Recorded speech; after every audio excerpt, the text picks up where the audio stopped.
and welcome to another episode of the Influential Nonprofit. I am here with Dr. Rob Harter, and we're going to talk about leadership today, and I'm so excited.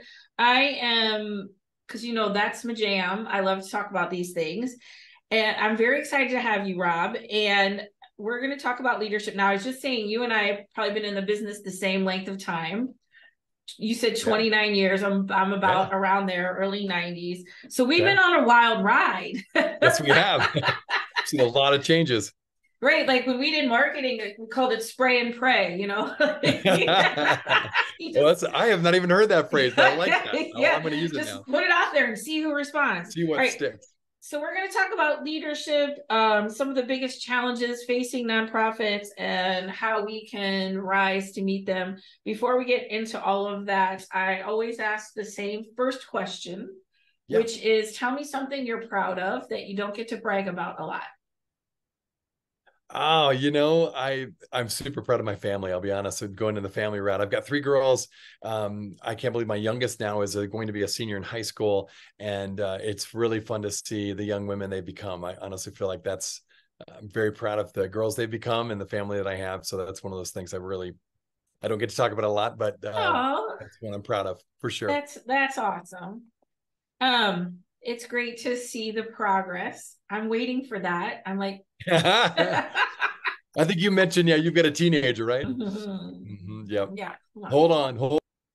Yes, the middle one, he's a little great stomach ache, but you know what? But he's making progress all the time. And one of the things that we're working on in our house is, he went through a really, really difficult situation that I can't speak about publicly pending legal stuff, but a little more like a year and a half ago, and we went into crisis mode, and we had to consciously oh wait, we're not in crisis anymore, but our brains were so hardwired, like the phone will ring, everything was like, and we had wait, hold on, and it took us a long time to unwind from that, right and some conscious work on our part to realize that, hey, we were stuck in crisis mode. And I think in getting into the nonprofit, that's a lot of I think we're hardwired for difficulty, crisis. And sometimes we forget we can actually relax. It's okay. We can actually, consciously choose the energy that we want to create. So I want to talk about with you. So let me just get into your bio a hot second. You're a nonprofit executive professional. You are you sought after speaker and seminar facilitator, and you host the Nonprofit Leadership Podcast, which I got to be on. Yeah, exactly. We loved having you. And you're a member of the Forbes Nonprofit Council, which sounds super cool. And you're part of Harvard Business School's Young American Leaders program in 2021. Okay, so that's kind of cool that you still qualified for a Young American in 2020. Yeah, it is. I'm like, I'll take it. Yeah. Woo-hoo. That's exactly right. I thought the same thing. I'm like, hey, I'll take it. Hey, I'm sliding in under that one, right? And then you chaired the MLK Commission and for Human Rights for the state of Utah, and the chair of the Utah Nonprofit Associations Board, and you're recognized as hometown hero by the Salt Lake Magazine, which I love. So you're in Salt Lake City, right? That's technically Park City, which is about 20 minutes outside of Salt Lake. But so pretty. We love it. We feel very spoiled. It's a beautiful place. And it's not humid. No, that's right. That's right. I lived in Indianapolis and Chicago for a while, so I remember the Midwest. Right, you walk out and the world just slaps you in the face, like the weather's it's like walking in soup. Yep. I have to divide my days between the things that make me sweat and the things that don't make me sweat, and then I have to put the things that make me sweat first, and then good idea. Moving the sprinkler. Then I'll come back and do a call, and my hair's oh my god. All right, so let's talk about, since we've both been around for a while, what are we've had some history, but also what do you feel like are some of the biggest challenges that are facing our sector today? Yeah, I'd say there's so many, right? But I think maybe 3. I'll start out with, first of all, you and I were talking before we got on the show, recording the show, that is, this idea of the branding of nonprofits. I think that's a challenge. And what I mean by that is, just the fact we have this name nonprofit, we're known for what we don't stand for. We're known for what we're not, exactly, instead of for what we are for. And I think that's still an issue. And I think that plays out in a lot of different ways. Maybe one of those is, for example, hiring people. You always have to say, well, you probably could make more money if you're in a for-profit organization, but for us, we try to compensate in this way. So even though that's real, it's something we have to explain to people when you're hiring, perhaps, or when you're talking to a donor. And so I think continuing to rebrand our sector is going to be something I think we need to continue to do. And I mentioned before that we had some people on my show that we were having this great conversation about that. I think there needs to be more work on that.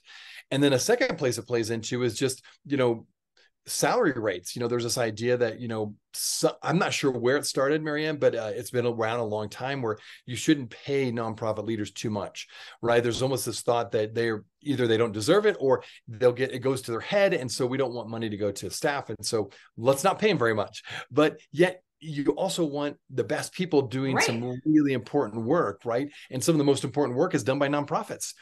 So I do think that narrative needs to change. And I think that's a challenge that we still need to kind of chip away at. And then I think the second thing would just be fundraising is always an issue. And I think you and I have talked about it when you were on my show. Fundraising is going to be something that will continue to be something we have to really figure out how we're going to sustain our organizations.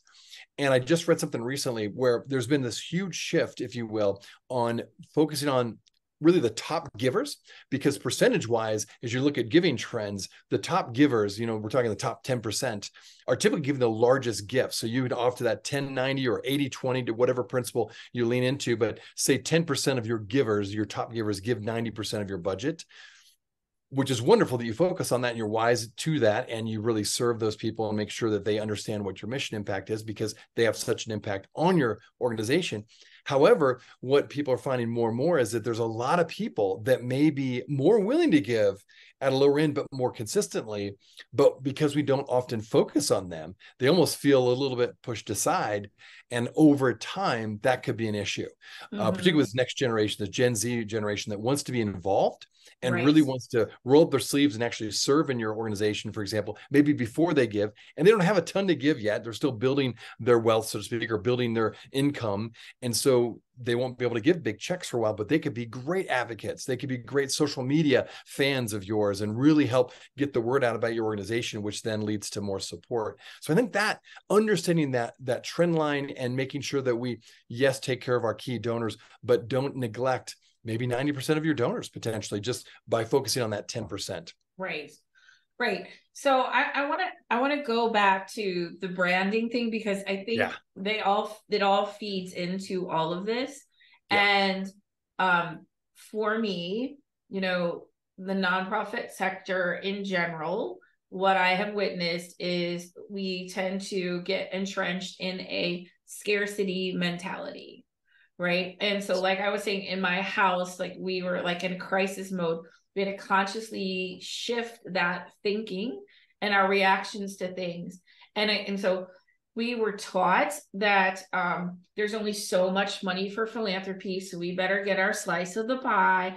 You want to keep you're going to lose your people. And this idea of the scarcity then led us to not collaborate, right? To like not, right, like to not, right, like share information. It led us to underpay people, all of the things, because we have to keep the money. And also I think overly invest in those top donors, because if we're operating out of scarcity, then all of the then when we manufacture these things, and because we were taught along the way, and so when you were talking about the rebranding, because I talk about this a lot, because I think this is so pervasive, because when we work with people on leadership, right, and I work with people on conscious leadership, which is like how my thoughts and feelings contribute to my everyday decision making. So if I'm feeling and I'm thinking scarcity, right, I create more scarcity, right, but then all of the stories of abundance, all the stories of like when the money comes, just we don't connect with those because we have the story of scarcity, right? So there's always lack. And we often don't honor, like, hey, you know what, that money, I didn't know where that was good. And it just shows up. And so that's the biggest thing. And like, and because we're called non-profit, like, it's, first of all, who cares if we make a profit or not, right? Yeah, exactly. And like, so we're defined by what we're not, which in my world makes us think we're less than, right? Yes. So if you're less than, then you have to overperform just to be considered equal. So I have to be like super shiny and perfect just to be considered an equal. And I feel like that is starting to shift, right? And, you know, but it takes a while to turn this yacht around. That's right. Exactly. It does. I mean, you and I have been around since the night. This is a pervasive, chronic, I'm going to call it chronic condition of the industry. Right. I agree. Yeah, absolutely. And it was interesting. I give credit to Joan Gary. Many people know Joan Gary. She, of course, has her own podcast and speaks quite a bit. And when we were talking about this very conversation on my show, she mentioned this comment, and I think she's right on with this. Going back to your point of not living with that scarcity mindset, but having an abundance mindset, and particularly when it comes to what she would call the secret sauce of nonprofits. And that is that we as nonprofits really do have a secret sauce, meaning we provide for many people in this world the primary place for meaning and purpose in their job. Whatever nonprofit you do, maybe you feed hungry people, you deal with food insecurity, maybe you're providing wonderful healthcare for people that couldn't afford it, maybe you're providing mental health support. All those things give tremendous meaning and purpose. And after COVID, that's one of the things I think that all of us, we kind of hit the reset button. We said, you know, what do we want to really invest our lives in? Because that was such a seminal moment for so many of us, right? We wanted to invest the rest of our life in something that really meant something and had purpose, as opposed to just getting a paycheck or just doing a job because you've been doing it for the last 20 years. And the nonprofit sector does have that secret sauce. Like, that's our specialty, is finding meaning and purpose. And I think we should lean into that more. We should really highlight that and really talk about our mission of the organization you lead, to really say that's our specialty, and don't you want to be a part of it, kind of thing. Right. I don't know if you've seen that too, or what do you think? I hear what you're saying. Like, we don't, like, we provide the meaning, like we provide, I just feel like the sector is anything, it's the art, like arts and culture and the safety net, like all of the things. If there was no nonprofit, think about how sad our world would be, right? Because there would be, right there, like there would be no safety net, there would be no support, but then there'd be no culture, or the, you know, or the arts or things like that. So just understanding that. And I think I saw something like the nonprofit industry is like the second, I mean, it's a huge chunk, as you think about, like hospitals and universities are also part of the nonprofit culture. Correct. That's right. And definitely how we see ourselves, and this is what I work with people on in leadership training that I do, is how we see ourselves. The story we tell ourselves is what we will create, right? So if we see lack, we will create lack. If we see opportunity, we will create opportunity. And the biggest thing one of the biggest things that I teach is releasing the outcome. So just like letting, like, I don't need this gift. Because that desperation and that fear, right? It's like, hey, we're good. If it's a match, great. If not, that's okay too. And like, right, that's like really releasing the outcome. And so, because that allows you to like tap into the possibility of things instead of like, I gotta get this person to do this. Right, exactly, right. And coming like, yes, we have something of value that you can invest in. Not just, can you please help us because we're so sad. It's like, hey, we're providing meaning. We're providing, you know, if you ever read the book, The Soul of Money, it's this amazing book by Lynn Twist. I better have said that right. And it's not a fundraising book, but she was a fundraiser. She talks about the meaning of money because she worked with people who had literally nothing, like in India, and, you know, and then to very, very wealthy people, and like, what sense does money make? But she said, you know, fundraising is just aligning your assets with your highest ideals and values. That's right. And if you look at it, but you're doing it through an organization, right? So but what I want, I'm living out my values, but I'm doing it by supporting you. instead of like, oh, support us because you're going to help people. Yeah, you're going to help people, but mostly I'm putting meaning and purpose in my life. Right. And I think that's what you guys were talking about, right? Like people want, and we have a renewed sense for meaning and purpose in our life, you know? Definitely. Yeah. So tell me, I want to talk about like the second thing you brought up was just salary. The underinvestment. Do you see that shifting, or, you know, like what is how can we handle that differently? That's a great question. I do think in general, you know, from the time I've been here, like say both of us have been in the nonprofit sector for a while, I do think it's becoming much more of a conversation where people are much more open to talk about that, and even to the point of saying, yeah, you know, I'd love to serve at this organization or take this job, but I really need to, you know, feel like this job needs to match what I bring to the table, so to speak, and what I bring to the organization. So I think it's much more of a common conversation. I would still say that we're not fully out of the woods, speaking of donors and those who support an organization. I think that's often depends on the organization itself. And I really think it starts with the board. So I think the board is very much like, we're going to get the best person we possibly can. We're going to pay good money because we want a good leader who can really grow this organization, because what we're doing is so important for our community. So I think what I've seen, it's organization by organization. Certainly nonprofit leaders like you and me and others, we're having that conversation more and more. But I still think there's some donors out there that just have they were raised with this idea that, you know, let's not get crazy with these salaries yet. You know, let's still keep a cap on it somewhere. In fact, again, we were having this conversation on one of my shows where there was a list for a while that went around listing the top nonprofit salaries. And no one wants to be on that list, right? No one's getting the highest paid, you know, amount and then have that published. But why is that, right? It's almost like the reverse in the business world. If you have the highest paid salary, people are proud of that. Like, hey, that shows that you are the best company probably because you got the best CEO there and you're going to pay him or her what they're worth. And so completely opposite when it comes to nonprofits. Now, let me say this. Of course, we don't want excess. We don't want to put money just to you know, kind of say, well, yeah, let's just spend money into our staff needlessly. Of course not. But I think the vast majority of people that are going to the nonprofit sector, they don't go in it for the money. They go in it for meaning and purpose and the difference they're trying to make through the organization. So just from the get-go, leaders are coming into this sector wanting to make a good difference and make the biggest difference they can. So I think certainly there's a conversation to be had about having reasonable salaries and not exorbitant, for sure. But I think because the weight has been so much on the other side of not paying people well, that needs to change still. So I think we need to have more conversations. I still think it's not really across the board in every organization yet. So I think it's something we need to keep talking about. Yeah. And, you know, in the US, and especially our culture, and especially nonprofit, like we're taught, you know, like, you have to work hard and life should be hard.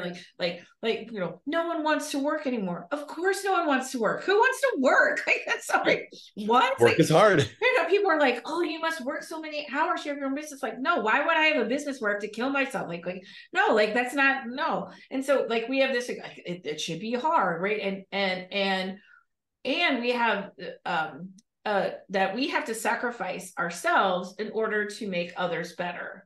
Right. Yeah, and so I have to give of myself. I can't. So if I'm treated well, I'm taking somebody from someone else. Right. Like, right. And so if I'm paid well, that means other people are lacking. That is the default. So when people see that list, they think, oh, well, if he's making $350,000 or whatever, that's taking something from someone else.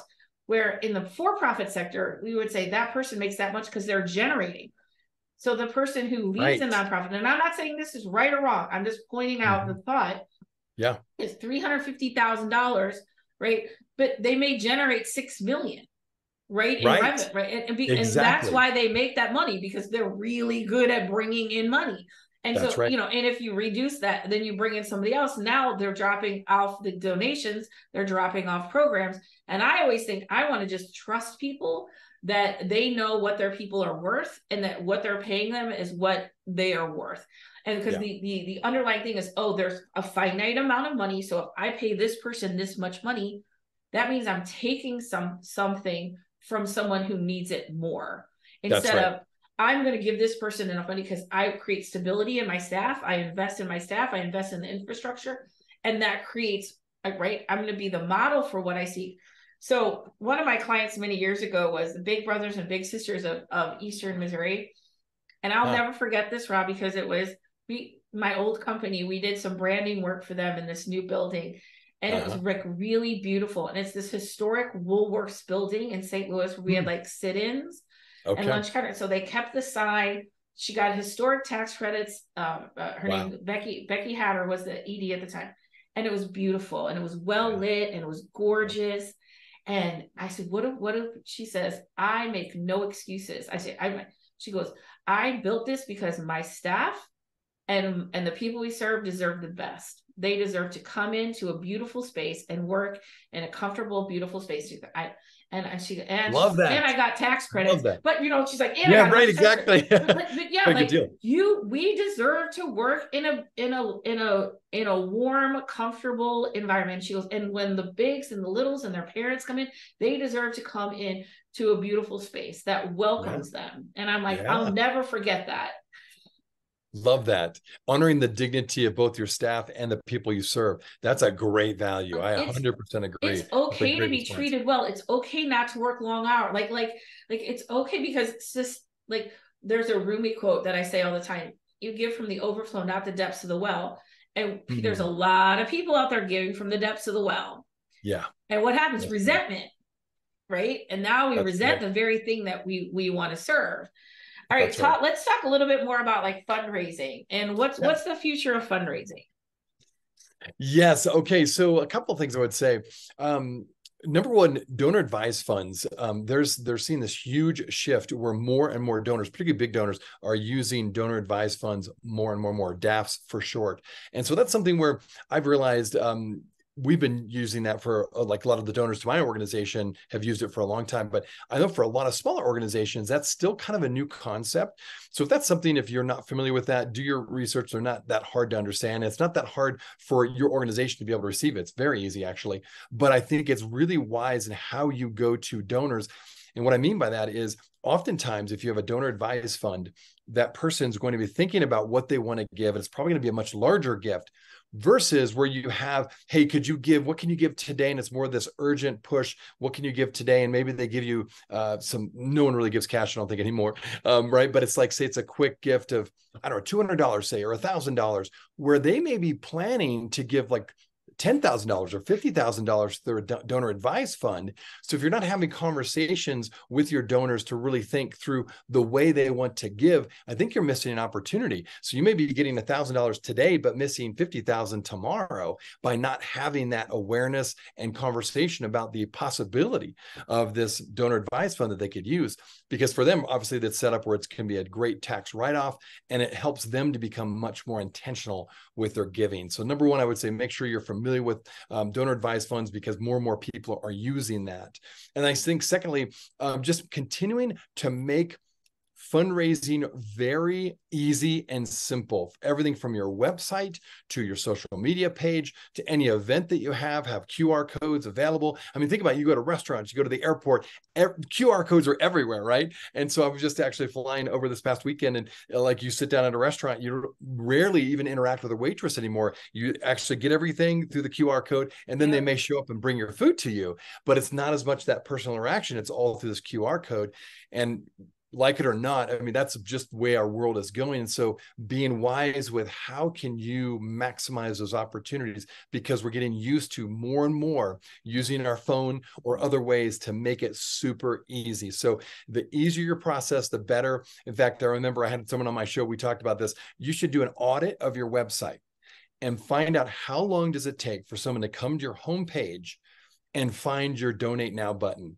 If it's more than about a second and a half or 2 seconds, it's too hard to find, because people, you've probably seen that, like Google now will give you like an evaluation of how long people are on your website, and it's like seconds, right? Unless they really find something interesting, then they start digging around your website. But normally it's really, really quick. So if you want them to find your website and donate and make it super easy, it needs to be super easy to find where that Donate Now button is. And so do an audit of your website, make it sure it's very simple. And then you can do an audit of your organization in terms of how easy is it to give to your organization. I think that's something I see a lot of nonprofits struggling with, and I think they miss out on opportunities. Yeah, I think one of the things that I work with organizations with is, what is the process by which you enroll donors in this organization? And most of the time they don't have an answer, right? And so so from like awareness, social media to stimulating interest, like an email list, like how do I move people? Because what I see, and this is where I want things to go, is, hey, we stir up some energy over here. We have an event, stir up a bunch of energy. Send an email, but it's not channeling that. There's right. So, hey, I stir up an event. Oh, and then what's next? Yeah. Right. What next? So good point. And so one of my clients, they're having an event in August. It's the Sisters of St. Joseph of Carondelet, and it's beer. They're having a beer tasting at the Mother House. Like my sisters are cool, man. Like, and one of the sisters plays the accordion. They're gonna have polka, and anyway. So I said, so we're gonna set up now an email that goes out that next day, because at that next day that you're tired, you've been working. Like, so we're going to set up a nurture sequence after the event. All you have to do is plug in the details, right? And go. Because you stir up all this energy, and then a couple of weeks later we said, like, no, write that. Right? Like, because the longer it is, the cooler they're getting. So like thinking about like how you create a pipeline to take people from social media to your personal, like your website, your email list, whatever, then into an event. Like what is that pipeline? Because to me, that's what I see is like they're working on stuff and they're working really hard. It's just, how can we take that energy and push it down, like say, like pull it into the organization? To me, that's the next thing. I like that. Yeah, because there's a pipeline, and so we have to understand it. I think that's also critical about boards. They don't understand the process, and so once they understand the process, it's a lot easier for them to see their role in the process, right? Right. Yes. So what else? So how do you work with clients? What does your business look like? Yeah, so I get two things. With my main job, I'm the CEO of a nonprofit organization. So one of my key as a CEO, even though we've had development directors, it's still interesting where people that, particularly the higher net worth individuals that want to give to your organization or have potential and capacity, I spend a lot of time doing those one-on-one gatherings, lunches, meetings with them.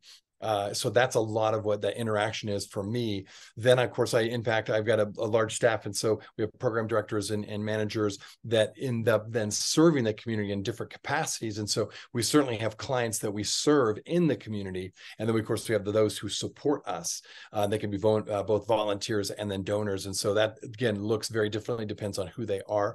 But on the fundraising kind of side of things, I would say one of the things I've learned is, you said very well, like special events, very important. A lot of nonprofits do them. I do encourage you to really think through, though. Events can be very effective, right? Can raise a lot of money, but often we don't count the cost of what it takes to put on the event. And if we're really not being honest about how much it costs for staff time and investing in this, whatever event you have, oftentimes the net income from those events are not nearly as good as we think based on just what comes in through the event itself, right? So we have found in our particular community, now every community is a bit different, a lot of individuals want more personal time. So smaller groups, one-on-ones, tours of your center, and then go have lunch with just one or two, donor or members of the community that want to find out more. That personal touch, I found, leads to much more of an engagement. And particularly if they have capacity, oftentimes that leads to a much bigger gift than maybe trying to do a mass event with lots and lots of people, but they end up giving, $100 or $200 a piece, and it doesn't have as much of an impact. So I think really think through, what are the costs of your event?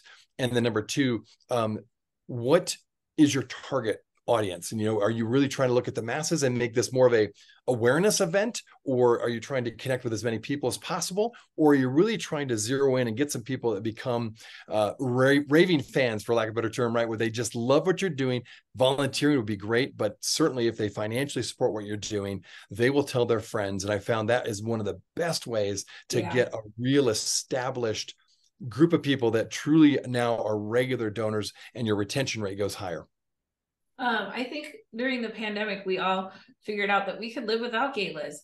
Right? Exactly. Exactly. What? Right.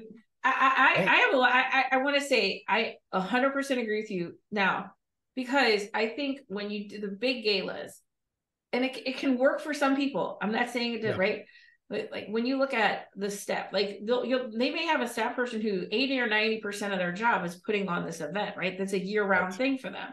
Yes. And and so deduct that, right? Deduct all the hours, like and also it's very like gala season. It gets overwhelming, and a lot of the other things they do, especially around marketing, go to the wayside, right? Yes. Because, and then they have to regroup and start again, right? Because they weren't emailing or doing like they do. Oh yeah, it's gala season, everything goes off the rails. Like, oh okay, so and then they have to do the energetic reset and get their footing back, and then it's consistent, and then boom, it's gala season again, and everything. I know. Right. I think also a lot of those things are automated that weren't before, that can make it easier. And also it is a lot of work. I mean, it's a lot of energy to put this on. And I would say sometimes, I'm not saying all the time, Rob, I would say sometimes people might use events because they are afraid asking someone one-on-one for money makes them a little nervous. So I'll have this event. Yeah. Right. And it feels like a fair exchange. Oh, you're giving me a bunch of money, but I'm giving you this great experience. Right. Right. Good point. It can. I'm not saying it is. I'm just saying maybe just ask yourself that question. Yeah. Right. I think a lot of nonprofits start event-based, and they just hold on to those events. Right. Yes. Yeah. Exactly. Yeah. So one thing I want to mention is, because I've been messing with this a little bit.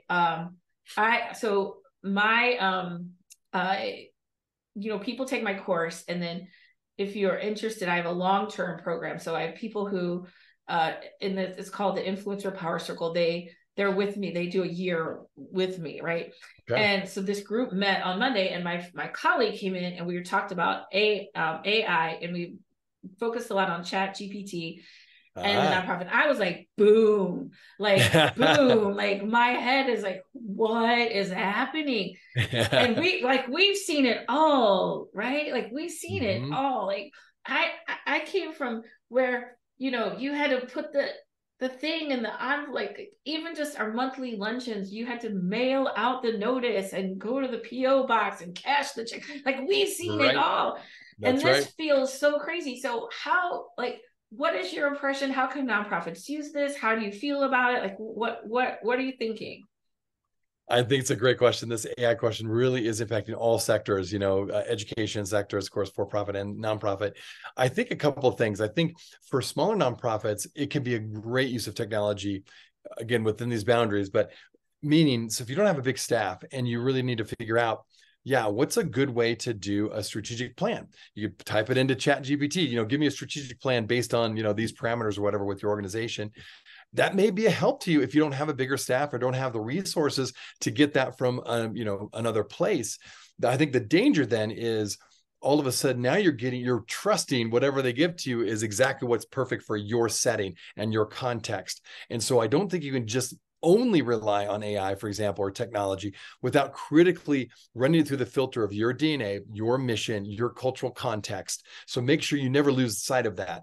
But I do think that can be a great tool moving forward. It seems like more and more people are using this when it comes to grant writing, right? Is they want to get some help with their grant writing. And again, I think be really careful, of course. You want to be really careful using that. But if it gives you an idea of what a good grant looks like in terms of whatever area you're trying to ask money for, that could be a good tool, again, particularly for a smaller nonprofit.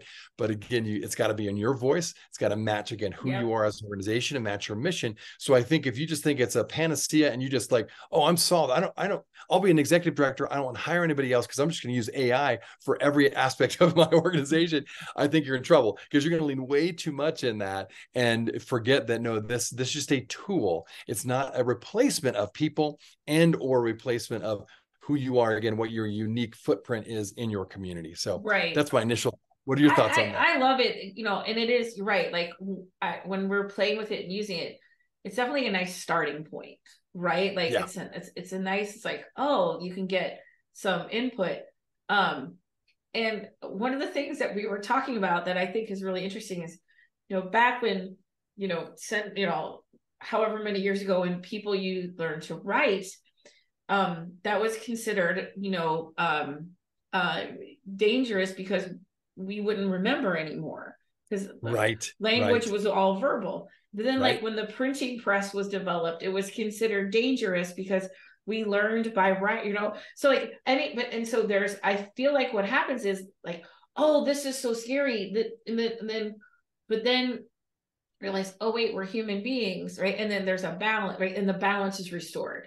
And so I think the things like, for me, that like empathy, relationships, all that is going to be, as we automate more of some of the rote work, right? The work, the other things that become more important, right? So like one of the things you talked about was the automation of our website and making sure that works. And in the same thing, the rise of creating those personal like relationships, because one that, right, like, yes, we can automate, but we still want, but the automation allows us to then have the time to create personal relationships, right? Exactly.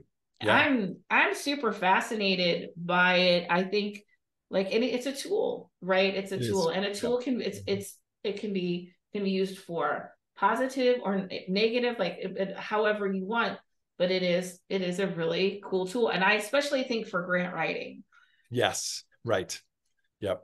I think there's a lot you could do. We asked it for an organization, an educational foundation, come up with 6, you know, inventive, unusual fundraising ideas. And we gave it a bunch of prompts and parameters, and you can be super bossy with it, which is really cool for me. and then it came up with and we said, okay, create a plan to implement this event over the next 90 days. Totally broke out a plan. Create a social media skit. Like, and was it perfect? No, but was it a start? Yes. Exactly. That, and I like your approach. It's a start.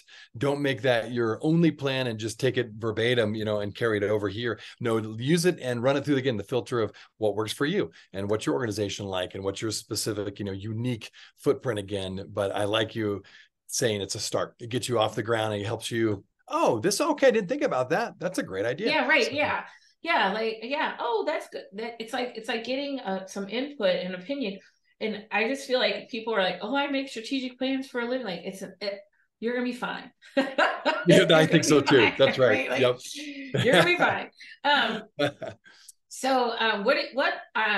What makes you hopeful? Like what makes you hopeful about the future of our sector?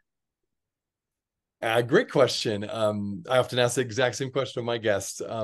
I feel like a couple of things make me really hopeful is, you know, COVID is a real test, I think, for all of us in many different ways, right? But certainly for the nonprofit sector, would people continue to plug away and work at jobs that are very difficult, right? And continue to serve people. And I felt like the response, at least in our community, I feel like across the board in general, the response to help people really went off the charts. And then the extra, you know, emphasis then during COVID, of course, with the George Floyd situation. And so all the greater awareness is not that we weren't aware of it, but I think it was even more at a whole nother level of awareness of race inequalities and having conversations about that and really integrating that into your nonprofit. And how are we looking with almost new eyes at your organization and making sure it's inclusive, and are we making sure we're really serving our whole community and making sure those people who don't have a voice have a voice. And so all those things, I think, through a real test that we went through, to me, show that there's so many good people out there that are really wanting to do good work and make a difference in the community. One just small example, we had the nonprofit that I lead here in this area. There was a lot of people, of course, immediately when the town shut down. We're in a resort town. When the resorts and the hotels shut down, literally everything shuts down. So people were worried they're going to be kicked out of their home. They won't be able to pay the rent. And so just from our community alone, it's a small community, really. We don't have a huge population area. I think the county here that we live in is like 45,000.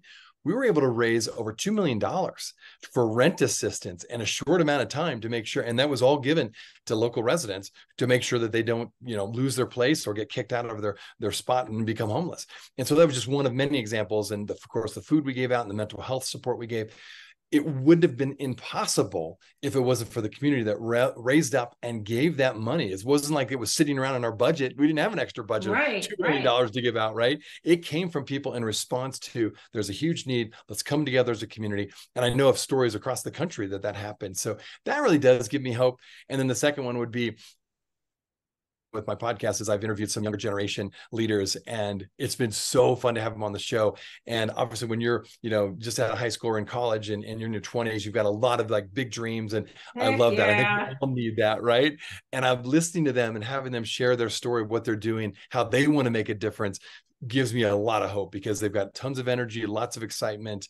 And if you ever had a thought that Gen Z is, these slackers that don't want to do anything and just want to play on their computer and do gaming all the time, there's a lot of great leaders out there that are really using technology to make a difference. So that gives me hope. Yeah, me too. I love that. Thank you. All right, final question before we wrap up. I am a karaoke queen. Oh my goodness. Whoa. I had no idea about that. I love karaoke. I stand by the value of that. And so if you're ever in St. Louis or I'm in Salt Lake, we wind up doing karaoke. I actually did karaoke in Salt Lake once. Oh, nice. Hey, you've been around, huh? Film a bunch of YouTube videos. And anyway, so what's your go-to karaoke song? Oh my goodness.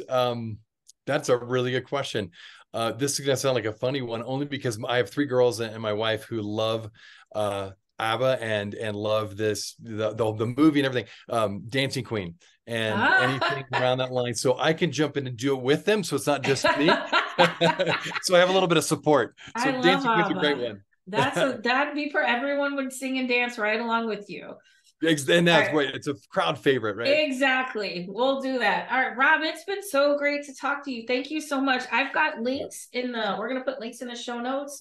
Great. Looks like robharter.com website, and you're on Facebook and LinkedIn if people want to look you up.